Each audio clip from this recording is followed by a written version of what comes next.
Why did Icom decide not to put the auto ATU inside the IC-705? I think I might have the answer.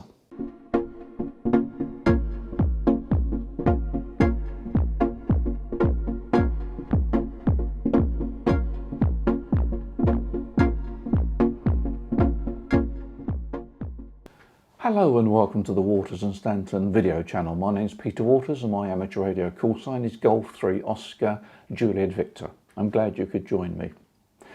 This time I'm going to talk about the new Icom AH705 Auto ATU. We've just got the official details through, so I'm going to talk you through this antenna tuner.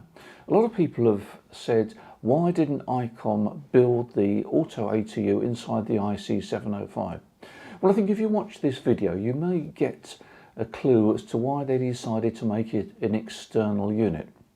First of all, I'm going to put up on the screen a picture of the ATU. Its size is 190mm by 105mm, which is approximately 7.5 inches by 4 inches. And it weighs 450 grams, so it's quite light and it's quite compact. Frequency-wise, it covers 160 meters through to 6 meters. And surprise, surprise, it's rated at 10 watts. So let's have a look at the actual box itself. At the top of the picture you'll see the outputs. There's the SO239, the antenna output, and you've got a terminal there for ground or counterpoise.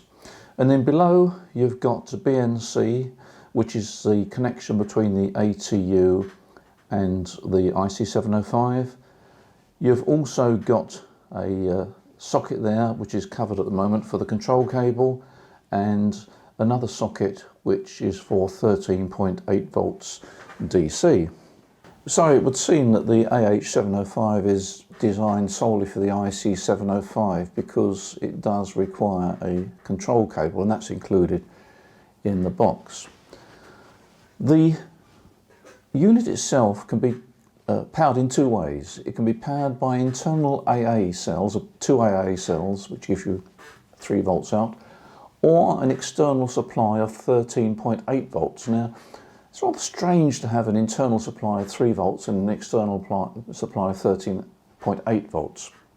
I think the reason is that if you are using an external supply, there will be a voltage drop, particularly on a long length of cable, and so it's better to have a higher voltage to start with. I mean, I'm not suggesting they put 13.8 volts into it, but the point is that if you have a supply of 13.8 volts, the voltage drop is going to be quite small, and then they obviously drop it down internally back to the 3 volts.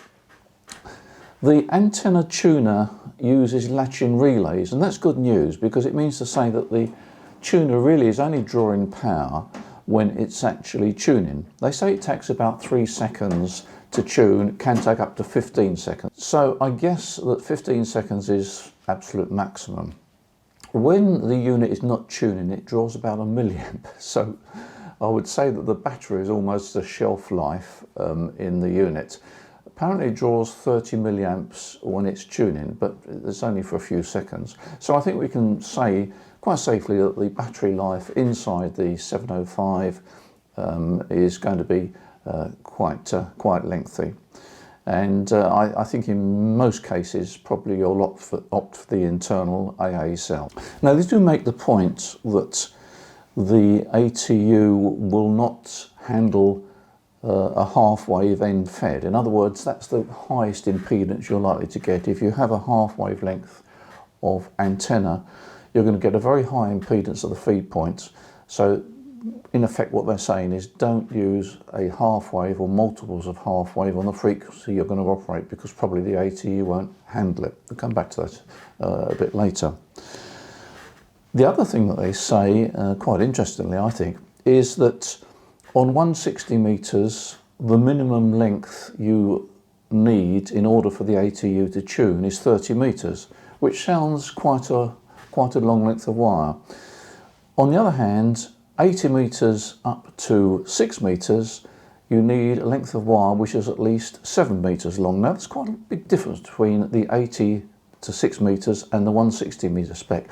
I suspect that on 160 metres the ATU hasn't got quite the same range, but the fact that you can operate say 30 metres of wire on 160 metres is quite handy, and of course you can always bend wires around.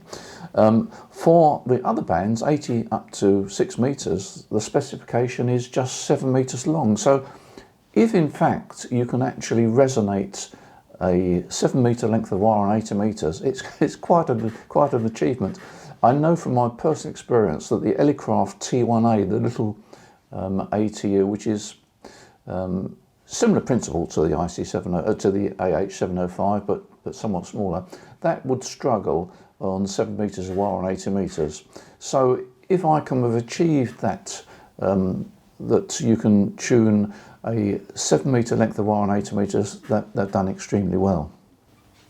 So let's take a typical look at the installation that I've been describing.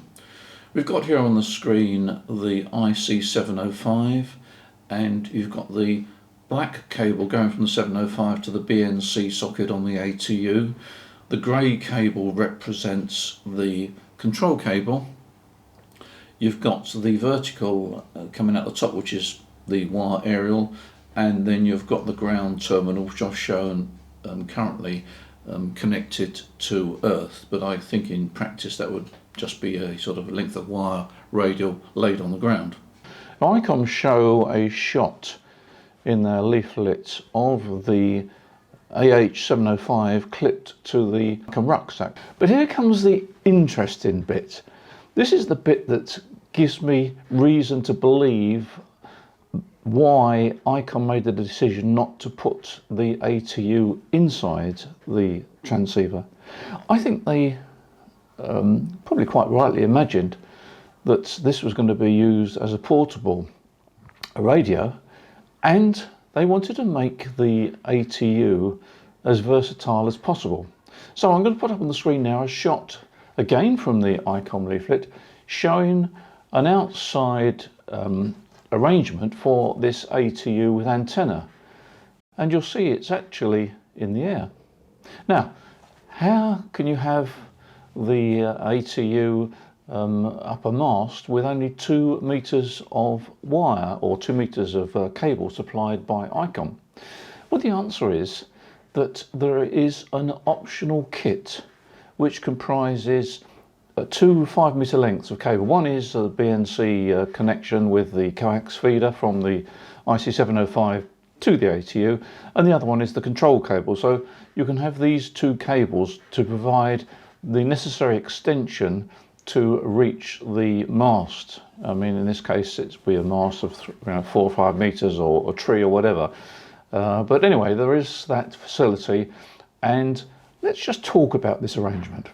Now I have here a drawing, a crude drawing I've done, which I'll put up on the screen actually so you can see it. It shows the ATU in the air connected as Icom have shown in their picture. Now if you look at it, it does resemble a dipole, and I suspect that what we're looking at is a dipole fed with an antenna tuner. And I suspect also that it represents a dipole fed with coax cable without a balun, but with the advantage of an ATU which can match the impedance and reactance. That means to say that this could actually operate as a multi-band dipole. In other words, it's rather like having a doublet. The 2 legs of the dipole, and I'm assuming that the counterpoise on the left hand side can be regarded as a dipole leg. The 2 legs of the dipole can be made to, or could be matched with this antenna tuner across a wide range of frequencies. So we are looking potentially at a multi-band dipole. Now, as I say, I have not got my hands on one of these ATUs at the moment. I don't know what the configuration is, but I suspect that what I've shown here and what Icom have shown in their leaflet is effectively a dipole fed with coax cable but without the benefit of a balun. But that may not be that important. If you've followed my previous videos on antennas, you'll know that I'm a great fan of a line isolator. So a line isolator might be an idea, although I'm not quite sure that in portable operation it is so important. But the configuration to me looks very interesting and has a lot of potential, because you could not only put up a dipole that doesn't necessarily have to be resonant, but you could also have the two legs of different lengths. So in other words, it becomes an off-center fed dipole. And I think that's quite interesting. Now, I appreciate that some of this is hypothetical because I haven't got the antenna tuner yet. We haven't got them in the UK. The brief details are on our website, and as soon as we have them, I will grab one and do some tests. But there's not too much left to the imagination. We've got the spec of the ATU. We know what it's capable of matching. We know the frequency coverage and so forth, and we know the connections. So it's quite an interesting antenna tuner. And as I said and hinted at the outset, I think this is the reason why Icom went for a separate ATU, because having a separate auto ATU does create some possibilities that otherwise would not be available. So there we are. That's the AH-705 from Icom. I've got no idea of the price, so please don't ask me. I don't know.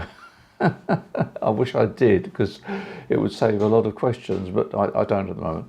And I don't even have a delivery yet, but I suspect it's not too far away, because we were alerted a long time ago that Icom were going to produce an ATU. And I'll just put up on the screen, just briefly, a shot of the side of the IC-705 where the ATU control cable goes to, and you'll see, it just plugs in the side there. So there we are.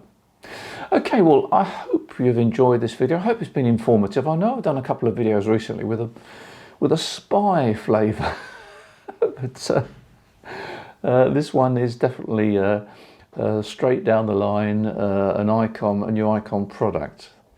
I must just show you something which I was given at Christmas. It's only a little thing really from a friend, but it's on my desk. Anyway, I'm going to show you.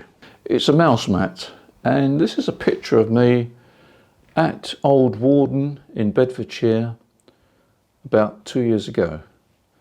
And I hasten to add that I don't hold a pilot's license. I did, but I don't now. But a bit of nostalgia. As usual, thank you for watching these videos, and do appreciate all the subscriptions we've had over the last year. Had a lot of compliments, and that is encouraging really, that people do enjoy the videos. And although I'm involved in amateur radio commercially, I do enjoy this side of it, the hobby side, messing about and sort of pondering about this and pondering about that and just pondering about, I suppose. Showing my age. Anyway, I do appreciate you watching these videos. Please take care. Difficult times at the moment. Keep safe. We'll speak soon.